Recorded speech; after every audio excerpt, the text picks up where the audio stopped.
Good morning students. तो आज के क्लास में हम लोग जो अपना पेपर 4 चल रहा है डिफरेंशियल क्वेश्चन, उसका एक न्यू चैप्टर शुरू करेंगे, linear differential question with constant coefficient. ये चैप्टर जो होगा आपके एग्जाम के पॉइंट ऑफ व्यू से बहुत इंपॉर्टेंट है। और ध्यान रखना है कि आपके बुक्स में जैसे बहुत सारे और भी चैप्टर्स हैं जो सिलेबस में नहीं है, तो हम लोग सिलेबस को भी ध्यान में रख रहे हैं क्योंकि एग्जाम मतलब बहुत नज़दीक है, तो सिलेबस को भी कंप्लीट करना है और उन पोर्शंस पे विशेष ध्यान रखना है जो एग्जाम्स के पर्सपेक्टिव से ज़्यादा इंपॉर्टेंट है। तो यहाँ से अक्सर 1 से 2 क्वेश्चन एग्जाम में पूछे जाते हैं, तो इसको हम लोग कंप्लीट करेंगे आज से आने वाले 2-3 क्लासेस में। तो आज बेसिक क्लास होगा, बहुत कुछ आपको सीखने के लिए मिलेगा, तो आप हमारे लाइव क्लास के साथ बने रहें। और जो आने वाले इस चैप्टर्स के जो वीडियोस होंगे वो आपके लिए बहुत हेल्पफुल होंगे, ताकि क्योंकि उन्हीं से ना एग्जाम में क्वेश्चंस आने वाले हैं। आइए इस चैप्टर को शुरू करें। भाई चैप्टर के नाम में ही बहुत कुछ छुपा है कि लीनियर डिफरेंशियल इक्वेशन। तो इस पेपर को जब हम लोग स्टार्ट कर रहे थे तब मैंने बताया था कि डिफरेंशियल इक्वेशन 2 ही टाइप्स के होते हैं, या तो लीनियर डिफरेंशियल इक्वेशन होगा या तो लीनियर नहीं होगा, मींस कि नॉन लीनियर होगा, है ना। तो लीनियर डिफरेंशियल इक्वेशन होता क्या है? तो वैसा डिफरेंशियल इक्वेशन जिसका डिग्री कितना होना चाहिए, 1। और ये डिग्री क्या होता है, तो ये सब चीजें हमने बेसिक में बता रखी हैं। तो डिफरेंशियल इक्वेशन जिसका डिग्री 1 होता है उसे हम लीनियर डिफरेंशियल इक्वेशन कहते हैं। लीनियर डिफरेंशियल इक्वेशन का मैंने जनरल फॉर्म आप सबको बहुत अच्छे से बता रखा था इस पेपर के स्टार्टिंग में। तो भाई लीनियर डिफरेंशियल इक्वेशन ये विद कांस्टेंट कोएफिशिएंट, ये बाद की बात है, लेकिन लीनियर डिफरेंशियल इक्वेशन क्या होता है उसके जनरल फॉर्म के बारे में बात करें तो होता था पी नॉट, फिर क्या होता था d to the power n y divided by d x to the power n plus P1 d to the power n minus 1 divided by dx to the power n minus 1। इसी तरीके से जाते जाएंगे, अगर हम लिख दे Pn minus 1 तो d to the power n में से n minus 1 जाएगा तो सिर्फ और सिर्फ d का पावर 1 बचेगा, मींस dy by dx बचेगा। अब इसके बाद p to the power n, देखिए क्या हो रहा है, n मतलब समझ रहे हैं, P नॉट 1 2 3 कहाँ तक n तक पहुंचते गया और ये कम होते गया। तो इस तरीके से लास्ट में सिर्फ और सिर्फ जैसे y का डिफरेंशिएशन यहाँ पे एक बार है और यहाँ एक भी बार नहीं होगा, y एज इट इज रह जाएगा। मतलब क्या है, यहाँ पे y का n बार डिफरेंशिएशन, एक और कम बार डिफरेंशिएशन, फिर और कम होते गया, मतलब इस तरीके से होता है कि यहाँ एक बार डिफरेंशिएशन हुआ, यहाँ एक भी बार डिफरेंशिएशन नहीं है, और this is equal to q। तो ये होता था general form of linear differential equation. यहाँ पे कांस्टेंट कोएफिशिएंट की बात नहीं है, ये सीधा सीधा है कि general form linear differential equation का। और जहाँ पे आपको बहुत अच्छे से पता है कि जो P नॉट है, P1 जो है, फिर यहाँ पे जो P2 होगा एंड सो ऑन, ये जो Pn माइनस 1 है, ये जो Pn है, ये सब क्या होते थे, ये दो चीज हो सकती थी, आइदर फंक्शन ऑफ x और कांस्टेंट। मतलब दो चीज हो सकता था क्या, या तो ये फंक्शन ऑफ x हो, जैसे कि यहाँ 2x हो गया, x स्क्वायर हो गया, sin x हो गया, या तो ये फंक्शन ऑफ x हो सकता था या फिर कांस्टेंट हो सकता था, मतलब कुछ एक चीज हो सकता था। आइदर फंक्शन ऑफ x और मतलब आइदर फंक्शन ऑफ x नहीं, either function of independent variable, और यहाँ पे इंडिपेंडेंट वेरिएबल x है, तो यहाँ पे कह सकते हैं कि ये तो या तो फंक्शन ऑफ x होगा या तो ये कांस्टेंट होगा। और ये जो q होता है ये क्या होता है, फंक्शन ऑफ इंडिपेंडेंट। वही बात, यहाँ पे या x इंडिपेंडेंट है तो ये क्या होगा, q या तो कांस्टेंट होगा या फंक्शन ऑफ x होगा, बस। तो ये चीज हमने पहले से पढ़ रखा है लीनियर डिफरेंशियल इक्वेशन के बारे में, जब हम लोग चैप्टर स्टार्ट कर रहे थे। तो ये होता है लीनियर डिफरेंशियल इक्वेशन का जनरल फॉर्म, जहाँ पे P नॉट P1 P2 ये कांस्टेंट भी हो सकता है और वेरिएबल का भी फंक्शन हो सकता है, मतलब इंडिपेंडेंट वेरिएबल का फंक्शन हो सकता है। तो ये तो था मतलब जनरल लीनियर इक्वेशन, है ना, लीनियर डिफरेंशियल इक्वेशन। लेकिन हमें इसके पूरे के बारे में नहीं पढ़ना है। जो यहाँ पे दो केस बन रहा था ना, P not P1 P2 Pn minus 1 Pn, function of x हो सकता है या कांस्टेंट हो सकता है, तो इस बार हम लोग सिर्फ इसके बारे में बात करने वाले हैं। क्या बात करेंगे, लीनियर डिफरेंशियल इक्वेशन तो होगा लेकिन विथ कांस्टेंट कोएफिशिएंट। मतलब यहाँ पे जो आप देख रहे हैं ना, ये P not P1 Pn minus 1 और Pn, ये सिर्फ और सिर्फ कांस्टेंट होगा, उसी के बारे में बात करेंगे। फंक्शन ऑफ x के बारे में अगले चैप्टर में बात करेंगे, क्या कि उस समय होगा linear differential equation with variable coefficient, अलग बात करेंगे। यहाँ पे सिर्फ कांस्टेंट कोएफिशिएंट के बारे में हम लोग बात करने वाले हैं। आई होप कि आप ये स्ट्रक्चर समझ पाए होंगे, यहाँ पे हम लोग पढ़ने क्या वाले हैं, ठीक है। तो अब आते हैं, क्योंकि देखिए बार बार इतना बड़ा डिफरेंशियल इक्वेशन लिखना मतलब थोड़ा सा पेचीदा हो जाएगा, तो इसी चीज के लिए आपको याद हो लास्ट वाले चैप्टर्स में हमने क्या करा था भाई, हमने करा था कि dy बाई dx जहां भी दिखता था तो इसको हम स्मॉल p से रिप्रेजेंट कर देते थे। मतलब इस इतने बड़े क्वांटिटी को एक छोटा सा मतलब सिंबल से हम रिप्रेजेंट कर देते थे कि dy बाई dx को स्मॉल p से रिप्रेजेंट किए, क्यों, ताकि आप इतना बड़ा डिफरेंशियल इक्वेशन को बहुत छोटे पैमाने पर रिप्रेजेंट कर सकें। ठीक उसी तरीके से यहाँ पे जो इस तरीके का डिफरेंशियल इक्वेशन होगा, आपको पता है ना, ये तो जनरल था कि general form of linear differential equation, और वो दोनों के लिए जब फंक्शन हो या कांस्टेंट हो। लेकिन जब इसके लिए बात करेंगे तो यहाँ पे क्या हो जाएगा, कांस्टेंट होना चाहिए, मतलब a नॉट होना चाहिए, a1 होना चाहिए, और क्या यहाँ पे an-1 होना चाहिए, फिर यहाँ पे क्या an होना चाहिए। ये हो गया जनरल फॉर्म किसका, general form of linear differential equation with constant coefficient, जहां पे मेंशन करना होगा where a0, a1, an-1 और an are constants and q is only function of independent variable। q अभी भी फंक्शन रहेगा, ये कांस्टेंट नहीं होगा। q is function of independent variable, या फिर कांस्टेंट होगा, कांस्टेंट भी तो फंक्शन ही होता है ना वेरिएबल का, तो वो चीज हो सकता है। तो भाई इतना बार बार हम इतना बड़ा नहीं लिख सकते हैं, तो हम क्या करेंगे, हम एक चीज जैसे d बाई डी एक्स को ना हम एक सिंबल से रिप्रेजेंट करेंगे, कैपिटल डी से। समझिए बात को, यहाँ पे इसी के बारे में बड़े से समझना है कि d बाई डी एक्स जहां भी दिखे उसको हम d से रिप्रेजेंट कर देंगे।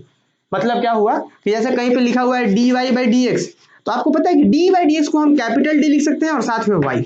मतलब क्या, d कैपिटल dy का मतलब क्या हो गया, d बाई डी एक्स को ये दिखा रहा है d, और ये क्या दिखा दिया कि y के साथ है। इसी का मतलब होता है d बाई डी एक्स और साथ में कौन है y, मतलब वही है d बाई डी एक्स। आ रहा बात समझ में। अच्छा, तो ये एक नया सिंबल, जिस तरीके से लास्ट वाले चैप्टर में हमने dy बाई डी एक्स को स्मॉल p से रिप्रेजेंट करना सीखा था, अब हम लोग एक नया सिंबल यूज करना सीखेंगे, क्या कि d बाई डी एक्स को कैपिटल D से, मतलब इस डिफरेंशियल को हम लोग एक नए डिफरेंशियल ऑपरेटर d से रिप्रेजेंट करेंगे। ठीक है।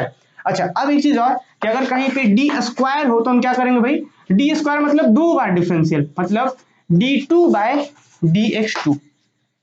अगर ये चीज 3 रहे तो यहाँ पे अगर 3 रहे तो कैसे करेंगे, यहाँ पे 3 और ये चीज 3। ठीक है, इसी तरीके से अगर d का पावर n रहे, इसका मतलब क्या समझेंगे हम, d का पावर n dx का पावर n। ठीक है, एक एग्जांपल छोटा सा करते हैं। हालांकि अभी ये जो हम लिखवा रहे हैं ना, ये कुछ भी नहीं लिखना है, आपको सिर्फ अभी समझना था। हम नोट एक चीज का नोट करवाएंगे आपको। ठीक है, आइए देखते हैं। जैसे मान लीजिए कहीं पे लिखा हुआ है d और इसके जगह पे लिखा हुआ एक्स स्क्वायर, तो इसका क्या मतलब समझते हैं आप। तो इसका मतलब ये हुआ ना कि d बाई डी एक्स और यहाँ पे क्या है एक्स स्क्वायर है, तो इसका वैल्यू कितना होगा, एक्स स्क्वायर का डिफरेंशिएशन एक्स के रिस्पेक्ट में, तो कितना हो जाएगा 2x हो जाएगा। तो मतलब d ऑफ एक्स स्क्वायर का वैल्यू कितना हो गया 2x। तो ये था d मतलब कि डिफरेंशिएशन, आप समझ सकते हैं सीधा सीधा बोले तो d मतलब डिफरेंशिएशन, कैपिटल D का मतलब d बाई डी एक्स। अब यही चीज ऐसा हो जाए कि डिफरेंशिएशन का रेसिप्रोकल कर दिया जाए, तो वो क्या बनता है, डिफरेंशिएशन का रिवर्स जो होता है वो इंटीग्रेशन होता है। तो मतलब क्या कि अगर कहीं पे ऐसा हो जाए 1 बाई डी, जिसे आप कह सकते हैं d का पावर -1, मतलब नेगेटिव पावर अगर कर दिया जाए d का, तो ये जैसे d रहा तो डिफरेंशिएशन बताएगा, अगर d का पावर -1 रहा तो ये इंटीग्रेशन को बताएगा। समझ रहे, d का पावर पॉजिटिव रहा तो डिफरेंशिएशन, अगर इन्वर्स कर दिए, रेसिप्रोकल कर दिए, उल्टा कर दिए, तो इंटीग्रेशन को बताएगा।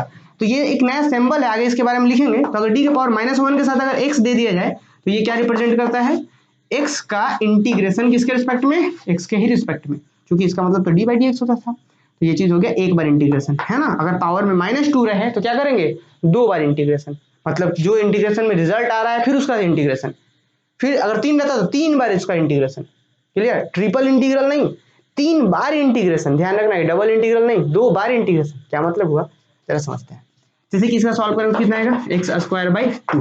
ठीक, और ध्यान रहे कि इस केस में हम कांस्टेंट नहीं देते हैं। कांस्टेंट क्यों नहीं देते हैं, जब हम लिखेंगे समझाएंगे तो बताएंगे उस चीज के बारे में। अगर ये चीज 2 बार रहता है, यहाँ पे मान लेते पावर -2 रहता, तब हम क्या करते हैं, एक बार इंटीग्रेशन देते हैं और एक बार d का पावर -1 दे देते हैं, ऐसे कि एक बार d का पावर -1 से ये इंटीग्रेशन हो रहा है, फिर एक बार d का पावर -1 बचा हुआ है और वो d का पावर -1 यहाँ पे है, फिर उसके बाद फिर से इंटीग्रेशन कर देते हैं एक्स स्क्वायर बाई 2 का, तो कितना आ जाता है x का पावर 3 बाई 3, 3 2 6, तो ये हो जाता है आंसर। क्लियर बात। तो चलिए अब इसी ऑपरेटर के बारे में सबसे पहले हम यहाँ पे बात करें कि linear differential equation with constant coefficient का जनरल फॉर्म क्या होता है। तो आपने देखा ना, इसका जो जनरल फॉर्म है, ये जो आप देख पा रहे हैं, यही इसका जनरल फॉर्म होता है। इस जनरल फॉर्म में थोड़ा सा और हम अच्छा कर सकते हैं, क्या कि पूरे को a0 से डिवाइड कर देंगे, तो a0 से डिवाइड करेंगे तो यहाँ पे हट जाएगा और यहाँ पे जो कांस्टेंट बनेगा उसको a1 मानेंगे और इस तरीके से कर देंगे, तो थोड़ा सा और सिंपल कर सकते हैं। लेकिन क्योंकि अब हम बात कर रहे हैं कि इतना बड़ा ना लिख करके सिंबॉलिक फॉर्म में लिखना है हमें, तो सिंबॉलिक फॉर्म के लिए हम क्या d बाई डी एक्स को कैपिटल D लिखेंगे। तो यहाँ पे हम कुछ चेंजेस कर पाए, इतना बड़ा बड़ा ना लिखना पड़े, तो उसके लिए हम कुछ नोटेशन बता रहे हैं, जैसे अभी जो मैंने इस चीज को समझाया, इसी चीज को आपके अपने कॉपी में लिखना कैसे है, चलिए उसको देखते हैं। उसके बाद हम बात करेंगे कि linear differential equation with constant coefficient का जनरल फॉर्म क्या होता है, फिर इसके सॉल्यूशन का क्या मतलब होता है, किस तरीके से सॉल्यूशंस फाइंड आउट किया जाता है, इसके बारे में हम लोग बात करेंगे। तो चलिए सबसे पहले कहाँ बात करते हैं हम लोग कि ये जो स्पेशल नोटेशन है ये है क्या एक्चुअली में, आइए देखते हैं। तो चलिए यहाँ पे कुछ इंपॉर्टेंट रिजल्ट्स है जो कि आगे बता रहे थे कि यूज होगा, है ना। तो क्या है भाई क्या बात कर रहे हैं कि सम यूजफुल रिजल्ट्स। पहला क्या, यूजफुल रिजल्ट कह सकते हैं, यूजफुल नोट्स कह सकते हैं आप, ठीक है। तो अब क्या बोल रहे हैं कि let d stand for d by d x, कि जो कैपिटल डी है वो स्टैंड करेगा इसके लिए कि ये जहां भी दिखेगा हमें तो उसके बदले कैपिटल डी लिख देंगे। अच्छा, कॉमा दे करके d2, मतलब d2 जो होगा, डी स्क्वायर जो होगा वो किसके लिए स्टैंड करेगा, d square for d2 by d x two, and dq जो होगा वो किसके लिए, d3 by d x three, and so on, इस तरीके से होगा। तो ये चीज क्या कि d stand for this, d square for this, and so on, इस तरीके से ये स्टैंड करते जाएगा, ठीक है। अच्छा, the symbol d square dot dot d to the power n are called operators, किसको क्या कहते हैं, ऑपरेटर्स। ऑब्वियस सा बात है कि डी बाई डी एक्स क्या है, डिफरेंशियल ऑपरेटर है, ठीक, उसी को तो ये लिख रहे हैं, तो ये भी क्या होगा, ऑपरेटर होगा। तो डी स्क्वायर, डी2, डी3, डी4 जो होगा ये सब क्या होगा, ऑपरेटर्स होंगे। एक एग्जांपल्स देखते हैं हम लोग। एग्जांपल्स क्या कि अगर कहीं पे ऐसा लिखा हुआ है कि डी एक्स स्क्वायर, मतलब D by d x square, मतलब एक्स स्क्वायर का डिफरेंशिएशन एक्स के रिस्पेक्ट में, वही चीज D by d x into x square, D का मतलब ये चीज और इसका मतलब डिफरेंशिएशन करेंगे, स्क्वायर का डिफरेंशिएशन जो होगा वो 2x हो जाएगा। आगे आते हैं, डी का पावर 3 अगर रहे तो क्या करना होगा, 3 बार डिफरेंशिएशन, जो रिजल्ट आया फिर डिफरेंशिएशन, फिर और फिर, मतलब डी क्यूब का मतलब d to the power 3 d x 3, और यहाँ एक्स का पावर 4 है तो एक्स का पावर 4। अब 3 बार जब डिफरेंशिएशन करेंगे तो पहली बार करेंगे तो क्या आएगा, जरा देखिए, एक्स का पावर 4 का करेंगे पहली बार तो 4x टू द पावर 3 आ जाएगा। फिर जब दूसरी बार करेंगे तो 4 कांस्टेंट बाहर और x का पावर 3 का क्या आएगा, 3x का पावर 2। फिर एक बार और करेंगे तो 4 इंटू 3, 4 3 12 बाहर, x का आएगा 2x आ गया, तो 12 दूनी 24x, तो आप डायरेक्ट यहाँ पे लिख सकते हैं 24x आ जाएगा इसका आंसर, ठीक है।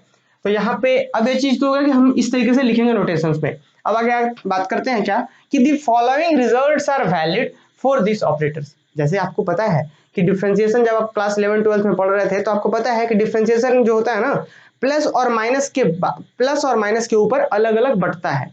अलग अलग बढ़ने का कहने का मतलब ये हो गया कि कहीं पे लिखा हुआ है sine x plus x square और पूरा में इधर डिफरेंशिएशन है, तो डिफरेंशिएशन क्या होता है, पहले फंक्शन पे फिर दूसरे फंक्शन पे, ठीक है ना। तो इसी तरीके से कुछ रिजल्ट्स हैं जो कि आगे चल करके यूज होंगे। जैसे डिफरेंशिएशन में कहीं किसी फंक्शन का डिफरेंशिएशन करना हो तो कांस्टेंट को बाहर कर लेते हैं, तो सेम वही सारा रिजल्ट इसके लिए भी काम करेगा। देखिए चल लिखा है the following results are valid for this operators या फॉर दिस ऑपरेटर्स। पहला क्या कि डी का पावर m प्लस डी का पावर n किया जाए, मतलब समझ रहे हैं कि कहीं पे किसी कितनी बार जैसे डी का पावर n प्लस डी का पावर m, तो ये चीज कॉम्यूटेटिव होता है कि डी का पावर n प्लस डी का पावर m आप लिख सकते हैं, ठीक है। इसके बारे में हम आगे समझाएंगे जब एग्जांपल्स रहेंगे तब। अब ये सेम यही मल्टीप्लिकेटिव में भी कॉम्पिटेटिव होता है, हालांकि इसका यूजेस आगे नहीं है लेकिन फिर भी एग्जांपल्स की मदद से हम समझाएंगे आपको। क्या कि डी का पावर m मतलब क्या कि m बार डिफरेंशिएशन कर रहा है फिर इनटू फिर n बार डिफरेंशिएशन कर रहे हैं। जैसे कि किसी फंक्शंस को m बार कर दिया डिफरेंशिएशन फिर n बार कर रहे हैं, तो वही चीज आएगा जब n बार कर रहे हैं और फिर m बार कर रहे हैं, मतलब पहले इससे फिर इससे, मतलब कम्यूटेटिव होता है। अब सबसे important, very very important result ये वाला 3 नंबर, क्या कि अगर u और v कहीं पे अंदर में कोई फंक्शंस है और ऑपरेटर लग रहा है तो ये दोनों पे बढ़ जाएगा। एग्जांपल्स देख सकते हैं आप, जैसे देखिए यहाँ पे कहीं पे जैसे लिखा हुआ है एक्स स्क्वायर प्लस 3x लिखा हुआ है और यहाँ पे d लग गया ऑपरेटर, तो देखिए एक फंक्शन ये और ये अलग अलग है, ठीक है ना। तो क्या कर सकते हैं हम इसको, इसमें ऐसा लिख सकते D x square plus d3x आ रहा, समझिए, मतलब इसको इसके ऊपर बटेगा और इसके ऊपर, तो वही चीज यहाँ पे लिखा गया है कि d जो है अगर u प्लस v है तो du प्लस dv बढ़ जाएगा। अब ठीक उस तरीके से जैसे डिफरेंशिएशन में क्या कि d लग रहा है किसी k इंटू यू, तो k जो कांस्टेंट है वो बाहर हो जाएगा। तो ये कुछ 3-4 रिजल्ट्स है जो कि आगे चल के यूज होगा, तो इसको ध्यान रखना है। सबसे इंपॉर्टेंट क्या है, नंबर 3 और 4 ये दोनों के दोनों जो है वो बहुत इंपॉर्टेंट है, ठीक है, ये दोनों रिजल्ट, ठीक है। अब आगे आते हैं कि नेगेटिव इंडेक्स ऑफ डी। जैसे मैंने बताया ना कि डी मतलब डिफरेंशिएशन, तो डी का उल्टा मतलब रेसिप्रोकल, रेसिप्रोकल मतलब इनवर्स। तो नेगेटिव इंडेक्स ऑफ डी मतलब अगर इसका पावर नेगेटिव रहे मतलब वो इंटीग्रेशन को रिप्रेजेंट करेगा। तो डी का power -1 is equivalent to an integration, क्योंकि -1 है तो इंटीग्रेशन, 2 रहेगा तो 2 बार इंटीग्रेशन, 3 रहेगा तो 3 बार इंटीग्रेशन। तो क्या भाई एग्जांपल देखिए एक कि डी का पावर -1 एक्स स्क्वायर मतलब एक्स स्क्वायर dx, इसका इंटीग्रेशन जस्ट एक सिंबल है, कंप्लीट इंटीग्रेशन नहीं है ये एक सिर्फ एक सिंबल है, इसीलिए हम यहाँ पे इंटीग्रेशन कांस्टेंट नहीं देते हैं, ठीक है। अब यही चीज है डी का पावर -2x स्क्वायर, तो क्या करेंगे डी का पावर -1 इंटू डी का पावर -1 कर लिए। अभी हमने इस चीज को सीखा ना कि जब बेस सेम, इसको एक बार और लिख दिए तो डी का पावर m प्लस n के बराबर होता है। जब बेस सेम तो पावर ऐड, तो डी का पावर यहाँ -1 यहाँ -1, तो भाई -2 तो ऑब्वियस आ जाएगा। तो हम क्या कर लिए, पहले इसके साथ इसको रहने दिए, इसके साथ यहाँ पे लिख दिए डी का पावर -1 रख दिए, और इसके बदले में ये लिख दिए एक बार इंटीग्रेशन, और इसको सॉल्व करें तो डी का पावर -1 यहीं रह गया, और इसका इंटीग्रेशन हो गया x का पावर 3 डिवाइडेड बाई 3 हो गया। ठीक है, अब थोड़ा सा और सॉल्व कर लिए तो वो क्या हो गया, डी का पावर -1 मतलब इंटीग्रेशन, और उसका इंटीग्रेशन 1/3 बाहर कर दिया, और x क्यूब का इंटीग्रेशन, तो सॉल्व करेंगे तो ये आंसर आ जाएगा। तो आई होप कि ये सारी चीजें आपको समझ में आ रही होंगी। लेकिन अब इसका एक्चुअल में यूजेस क्या है, ये जो हम नोटेशन बता रहे हैं इसका यूज क्या है, आइए सबसे पहले एक छोटा सा एग्जांपल्स देखते हैं, है ना। उसके बाद हम समझाएंगे, फिर आएंगे अपने चैप्टर्स को स्टार्ट करेंगे। ये तो बेसिक है, ये सब आपको जानना ही होगा ताकि आप इस चैप्टर को बहुत अच्छे से कवर कर पाए। देखिए यहाँ जो अभी हम लोग रिजल्ट पढ़ रहे हैं इसका यूज क्या है, तो सबसे पहले समझेंगे, एक लिख दीजिए यूजेस। जैसे मान लीजिए कि एक एग्जांपल्स है कोई, जैसे कि d2y/dx2 प्लस मान लेते हैं 5dy/dx प्लस मान लेते हैं 7 कुछ भी y मान लीजिए, ये मान लीजिए कि sin x है, e⁻x है, कुछ भी है मान लेते हैं। तो इसको जैसे अभी हमने जो चीज रिजल्ट सीख रखा है, तो this can be written as, या this differential equation can be written as, जो हमने सीखा उसके मदद से क्या लिख सकते हैं, this differential equation can be written as,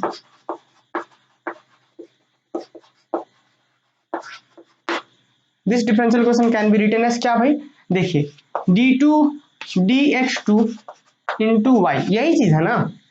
तो अब बताइए इस टोटल को हम क्या लिख सकते हैं, तो इस टोटल को लिख सकते हैं हम d का पावर 2। तो बताइए d2dx2 इंटू वाई था, तो इस टोटल को तो d2 लिख सकते हैं और इसको y, तो क्या हम इस टोटल को ये नहीं लिख सकते हैं d2y, फिर यहाँ पे 5 और इस dy/dx को क्या लिख सकते हैं कैपिटल D, और इसको y, तो 5dy प्लस 7, यहाँ पे तो डिफरेंशियल है ही नहीं, तो that 7y is equal to e⁻x। तो ये बात समझ पा रहे हैं। तो इसी चीज का यूजेज है कि हम लोग जो अभी जो पढ़े हैं उस देखिए इतना बड़ा सा डिफरेंशियल इक्वेशन है ना। जैसे आपको याद हो तो लास्ट क्लासेस में हमने एक चीज और पढ़ा था कि कहीं पे dy/dx है तो स्मॉल p से रिप्रेजेंट करते हैं। अब हमने एक चीज नया सीखा यहाँ पे कि सिर्फ डिफरेंशियल को d/dx2 को हम ऐसा लिख सकते हैं, d/dx को d लिख सकते हैं, है ना। एक नया सिंबल आपने सीखा, तो इससे क्या होगा कि आप इन चीजों को छोटे पैमाने पर लिख सकते हैं। और एक चीज हम क्या कर सकते हैं, जरा देखिए, यहाँ भी y है, यहाँ भी y है, तो इसको आप लिख सकते हैं कि दैट इज, अगर सबसे y को बाहर कर दें तो बेनिफिट क्या होगा, d2 यहाँ पे होगा प्लस 5d, फिर यहाँ पे प्लस होगा 7, और बाहर में क्या हो जाएगा y, और इज इक्वल टू e⁻x। ऐसा इसलिए क्योंकि ये जो सबके साथ होगा तो एक बार इसके साथ बन जाएगा, इसके साथ ये बन जाएगा, इसके साथ ये बन जाएगा, मतलब इस डिफरेंशियल इक्वेशन को ऐसा लिख दिए, इसको ऐसा लिख दिए, सब किसकी मदद से हो रहा है, और जो हमने सिंबल माना है उसी की मदद से। अच्छा, इस चीज को और एक चीज लिख सकते हैं, आपको यहाँ से यहाँ तक देखिए तो ये जो दिख रहा है वो किसका फंक्शन दिख रहा है, तो फंक्शन ऑफ d, क्योंकि इसके अंदर सिर्फ और सिर्फ d इन्वॉल्व है। यहाँ d का पावर 2 है, यहाँ d का पावर 1 है, यहाँ d का पावर कितना है, कुछ नहीं है, तो d का पावर 0 कर सकते हैं, d का पावर 0 मतलब 1, तो हर एक जगह पे d इन्वॉल्व है, तो इसी चीज को लिख सकते हैं function of d into y is equal to e⁻x। देखिए अभी ये जो भी हम लिख रहे हैं वो कुछ नहीं, इस क्वेश्चन को ही लिख रहे हैं, इस क्वेश्चन को ऐसे लिख दिए, इसी क्वेश्चन को ऐसे लिख दिए, इसी क्वेश्चन को ऐसे लिख दिए। तो आप ये बार बार आपको यूज करने के लिए मतलब मिलेगा आगे चल के कि क्वेश्चन को ऐसे मिलेगा, क्वेश्चन ऐसे आपको लिखना होगा, फिर इस फॉर्मेट पे आना होगा। तो आप देख रहे थे कि एक फंक्शन ऑफ d बना, फिर उसके साथ y है और फिर e⁻x है, तो ये जो होता है ना इसको कहते हैं ऑपरेटर फंक्शन, क्योंकि इसके अंदर जो इन्वॉल्व है वो कौन है, फंक्शन तो है बट ये ऑपरेटर फंक्शन है। तो यहाँ पे कहेंगे कि this is called operator function. आप लोग लिख दीजिए this is called operator function, ठीक है। तो इसको ऑपरेटर फंक्शन कहते हैं हम लोग, है ना। तो आई होप कि आप ये सारी चीजें समझ पा रहे होंगे। अब हम लोग आते हैं अपना चैप्टर को स्टार्ट करते हैं। ये नोटेशन कुछ रिजल्ट था, इंपॉर्टेंट रिजल्ट था, ये चीज आपने डिस्कस करा। अब हम लोग बात करते हैं कि linear differential equation with constant coefficient का जनरल फॉर्म क्या होता है। हालांकि मैंने आपको समझाया अभी थोड़ी देर पहले। अब आगे चलिए देखते हैं इसका जनरल फॉर्म क्या होता है और समझने का कुछ प्रयास करते हैं।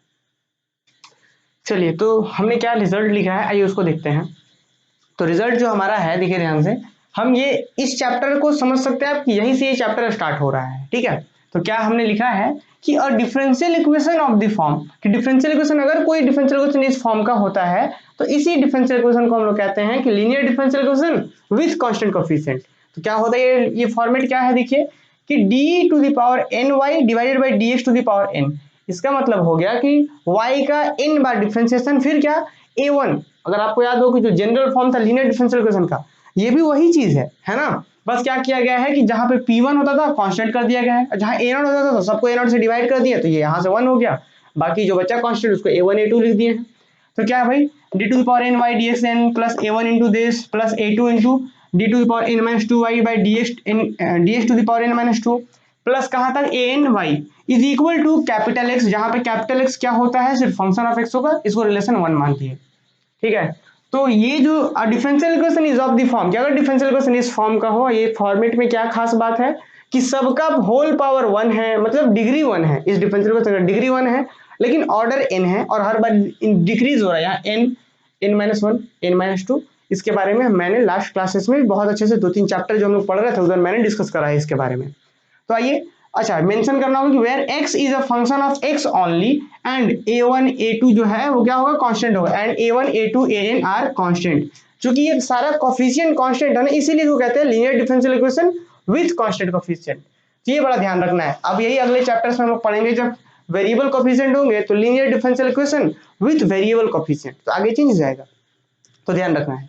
अच्छा, इज कॉल्ड, इसी फॉर्म को क्या कहेंगे, is called a linear differential equation of nth order with constant coefficient. इसी फॉर्मेट के डिफरेंशियल इक्वेशन को हम लोग कहते हैं कि linear differential equation of nth order with constant coefficient. ठीक है, आइए इसके बाद इस चीज को हम इतना बड़ा ना लिख करके अब सिंबल से लिखते हैं, तो क्या लिखेंगे, by using the symbol d square d का power 3 d to the power n the differential equation can be written as the differential equation 1 can be written as 1 को कैसे लिख सकते हैं, इसको लिख सकते हैं d to the power n y, d to the power n of y, फिर a1, फिर d to the power n minus 1 into y, फिर a2 d to the power n minus 2 into y, फिर अंतिम में क्या है an y equal to capital x. तो ये हो गया। इसको आप चाहें तो इसमें क्या कर लीजिए, सभी में y है ना तो y कॉमन कर लीजिए, तो आप जैसे ही सबसे y कॉमन करेंगे तो क्या बचेगा आपके पास, तो दैट इज लिखा हमने d to the power n y बाहर, a1 d to the power n minus 1, a2 d to the power n minus 2, कहाँ था an, सभी से y बाहर, this is equal to capital x, इसका नाम दे दिए 2। ऐसा 2 इसलिए दे रहे हैं क्योंकि ये एक्चुअली में कुछ है नहीं, इसी डिफरेंशियल इक्वेशन को हम ऐसा लिख सकते हैं, और इसको भी क्या कर दिए, थोड़ा सा और शॉर्ट फॉर्म में लिख दिए, क्या कर दिए, क्योंकि यहां से यहां तक आपको दिख रहा है कि फंक्शन ऑफ d है, तो इसको लिख दिए f of d equal to capital x, sorry f of d into y होगा इक्वल टू कैपिटल एक्स। तो ये इसको नाम दे दिए 3, इस इक्वेशंस को नाम दे दिए हम लोग 3, जहां पे आपको बहुत अच्छे से पता है कि जो f ऑफ d हो गया क्या हो गया, वो operator functions, where f of d is a operator functions. तो अब एक चीज नोटिस करना है कि क्वेश्चन अपने पास जो रिलेशन 1 था, जो डिफरेंशियल इक्वेशन था, linear differential equation with constant coefficient, उसी को हमने ऐसा भी लिख सकते हैं, ऐसा भी लिख सकते हैं। तो ये जो इक्वेशन 2 और इक्वेशन 3 हो गया ना, इसको कहते हैं हम लोग symbolic form of differential equation 1। तो क्या लिख दिया गया है कि दी फॉर्म, ये जो फॉर्म है 2 और 3, दी फॉर्म 2 एंड 3, ये जो फॉर्मेट है, the form 2 and 3 are called the symbolic form of the given equation 1, कि 1 का जो इक्वेशन है गिवन इक्वेशन, उसी का सिंबॉलिक फॉर्म कहते हैं 2 और 3 को, है ना। तो चलिए क्वेश्चंस पे हम लोग अप्लाई करते हैं कि आखिर क्वेश्चंस को हम लोग इस फॉर्मेट में कैसे लिखेंगे, आइए देखते हैं।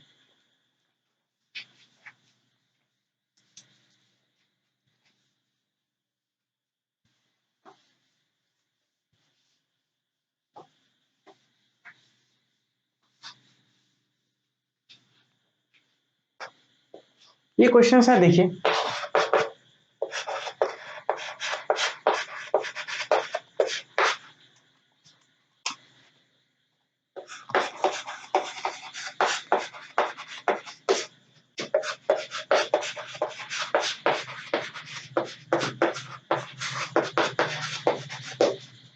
ठीक है, तो इस डिफरेंशियल इक्वेशन क्या कह सकते हैं, this differential equation can be written as,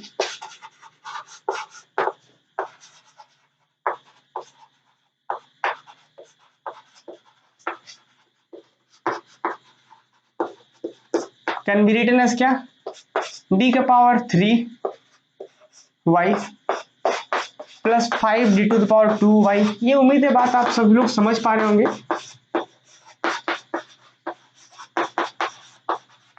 ठीक है, इसको थोड़ा सा देख रहे हैं, सभी में y है, तो जब हम y को कॉमन आउट करेंगे तो क्या लिख सकते हैं, d का पावर 3 प्लस 5d का स्क्वायर प्लस 7d प्लस 8, सबसे y को कर दिए बाहर, दैट इज कर दिए, दैट इज, और this is equal to e to the power x। इसको थोड़ा सा और लिख देंगे तो क्या, this is equal to fd into y is equal to e to the power x।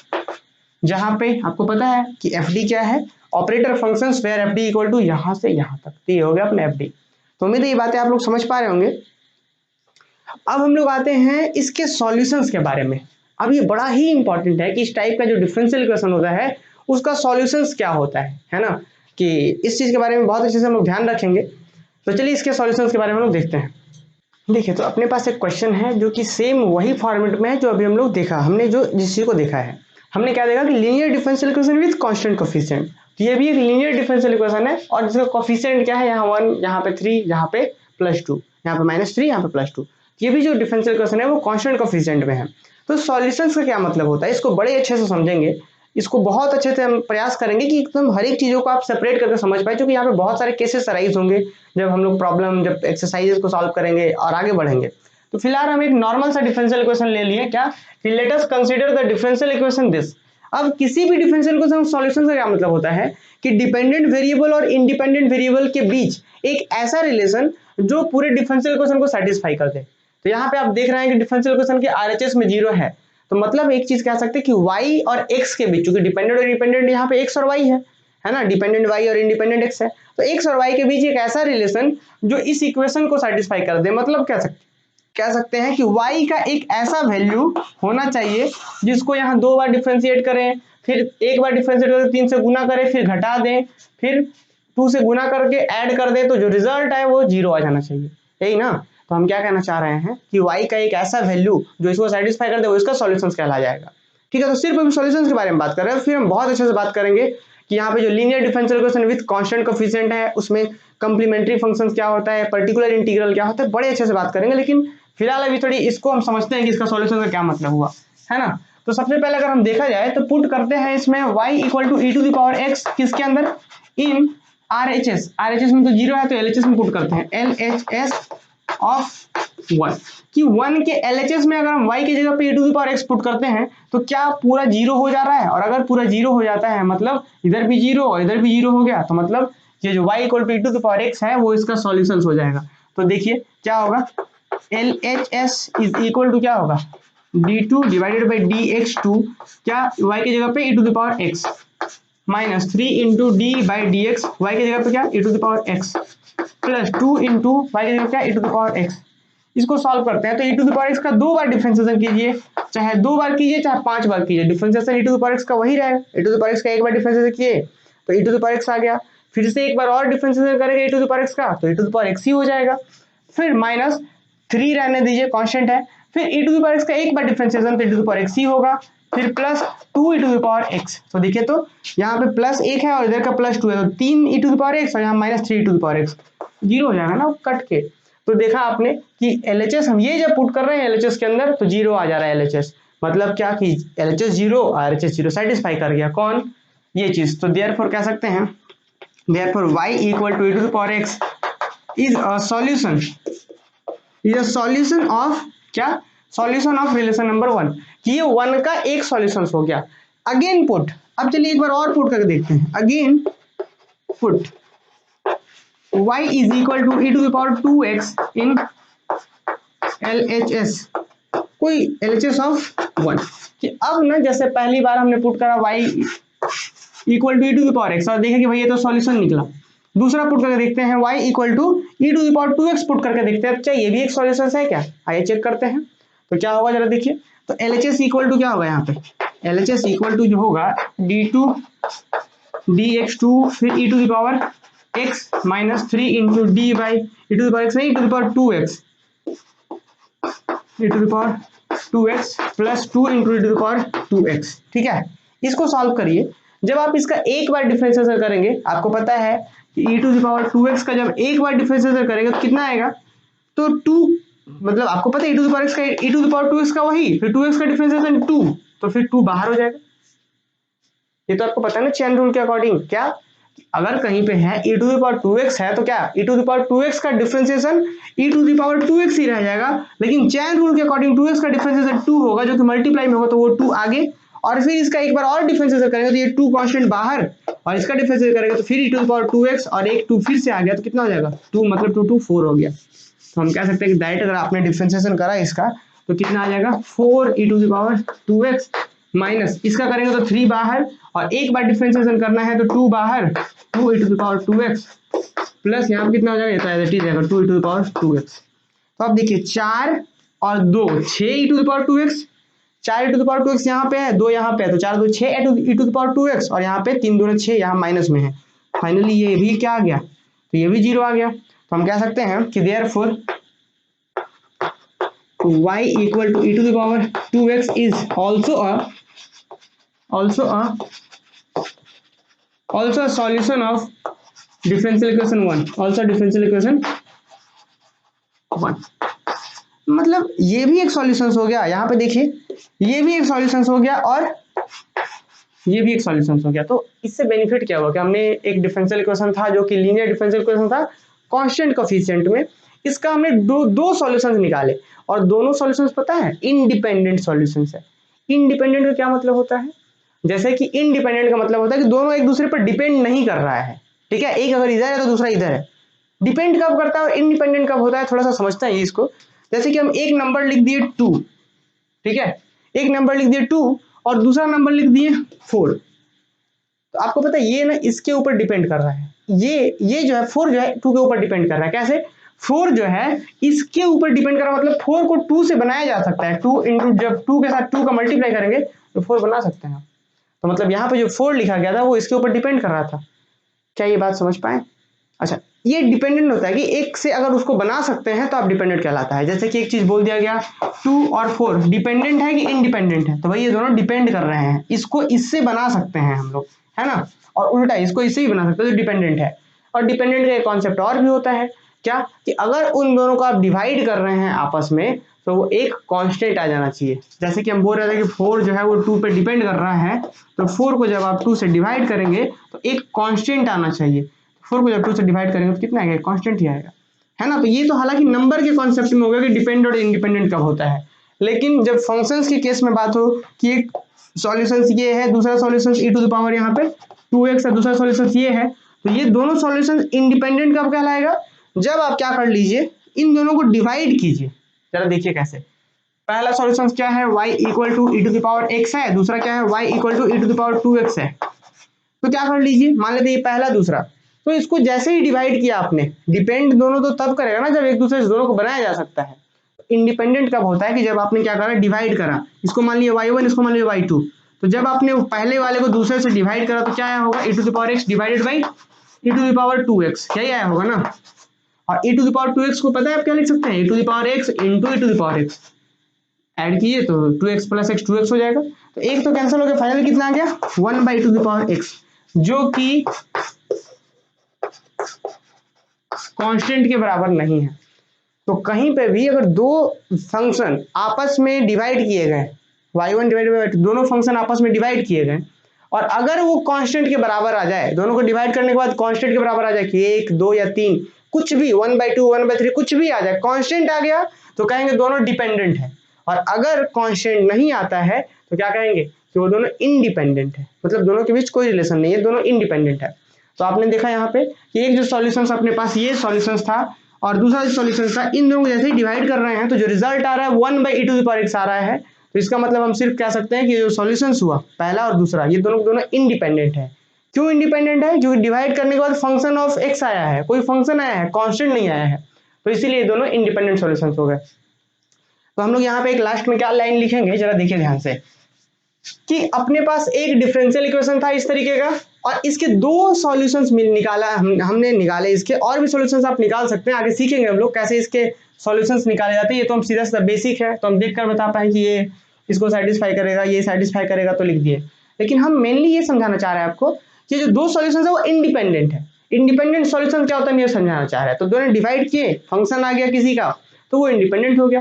तो क्या कह सकते हैं कि 10 कह सकते हैं कि 10 e to the power x या y equal to e to the power x and y equal to e to the power 2x be the two independent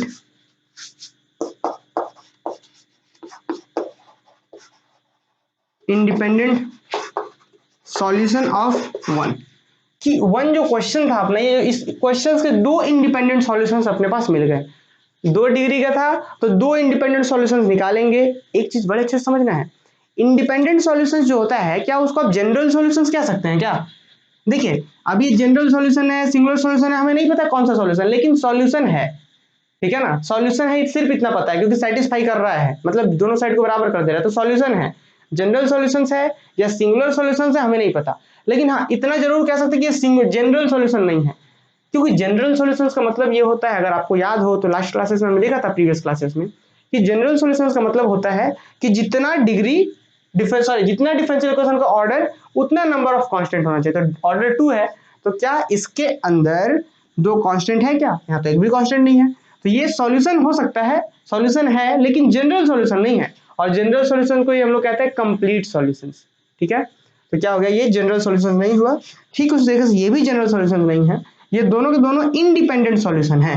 note करके लिख लेंगे यहाँ पे, note y is equal to c1 y1 प्लस c2 y2, that is, यहाँ पे लिखिए that is y equal to c1 constant रहने दीजिए, यहाँ y1 मतलब पहला सॉल्यूशन मतलब e to the power x, फिर c2 into y to the power y2 मतलब दूसरा सॉल्यूशन मतलब e to the power 2x is the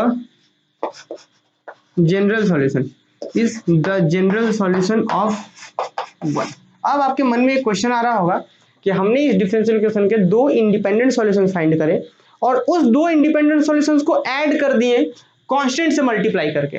कैसे मल्टीप्लाई किए, यहाँ c1 एक कांस्टेंट खुद से इंट्रोड्यूस किए और y1 मतलब पहला सॉल्यूशन जो कि क्या था y equal to e to the power x, पहला सॉल्यूशन, फिर c2 प्लस इनटू में क्या y2 दूसरा सॉल्यूशन। तो इससे जो रिजल्ट बना आपको दिख रहा होगा y equal to c1 e to the power x plus c2 e to the power x e to the power 2x, ये जो आपको दिख रहा है ये भी एक सॉल्यूशन होगा जिसका नाम y दे दिए हैं। और ये जो सॉल्यूशन होगा एक ऐसा सॉल्यूशन का मतलब कि डिफरेंशियल इक्वेशन को सेटिस्फाई करेगा। आप क्या कीजिए, इस पूरे डिफरेंशियल इक्वेशन को यहाँ पे LHS में पुट कीजिए, इस पूरे वैल्यू को LHS में पुट कीजिए, 0 आ जाएगा। आप चेक कर लीजिएगा और बिल्कुल चेक करेंगे, टोटल को यहाँ पे पुट करेंगे तो 0 आ जाएगा, मतलब ये भी एक सॉल्यूशन होगा। तो 2 इंडिपेंडेंट सॉल्यूशंस के ऐड करने से, कांस्टेंट के मल्टीप्लाई करने के बाद ऐड करने से जो रिजल्ट बनता है वो भी इसका एक सॉल्यूशन होता है। और ये जो सॉल्यूशन होता है ना वही जनरल सॉल्यूशन कहलाता है। क्यों जनरल? क्योंकि 2 डिग्री था इसका, सॉरी सेकंड ऑर्डर था, 2 ऑर्डर था इस डिफरेंशियल इक्वेशन का, और यहाँ पे कांस्टेंट भी कितना c1 c2 2 कांस्टेंट, तो ये एक सॉल्यूशन हो गया और इसके अंदर 2 कांस्टेंट है, 2 ऑर्डर तो 2 कांस्टेंट, तो ये क्या कहलाएगा, जनरल सॉल्यूशन।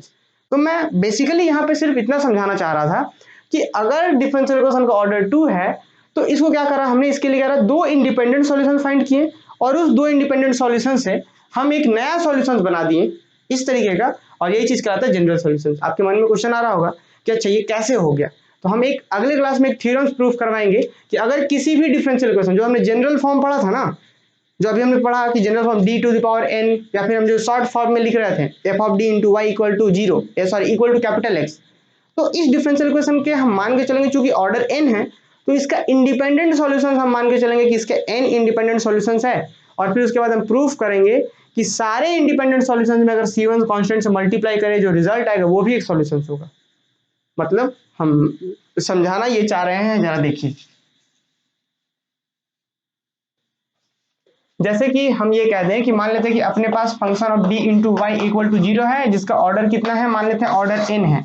जिस तरीके से यहाँ पे ऑर्डर 2 था तो हमने इसके 2 इंडिपेंडेंट सॉल्यूशन निकाले, एक e to the power x और e to the power 2x। तो हमने इसके जैसे इसको मान लेते हैं y1 ये, इसको मान लेते हैं y2 ये, मतलब 2 इंडिपेंडेंट, अगर सेकंड डिग्री था तो हमने 2 इंडिपेंडेंट सॉल्यूशंस खुद से फाइंड करे।